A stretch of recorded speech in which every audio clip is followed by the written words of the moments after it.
The drive to protect vanishing whales has brought profound impacts to marine industries, and those changes are accelerating as the Endangered Species Act approaches its 50th anniversary.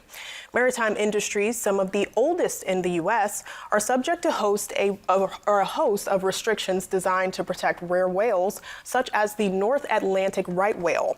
Those restrictions, which limit how fast vessels can travel and how commercial fishermen can fish, are set to expand in the coming years. The act also is motivating new innovations, such as ropeless fishing, to help avoid harm to the animals.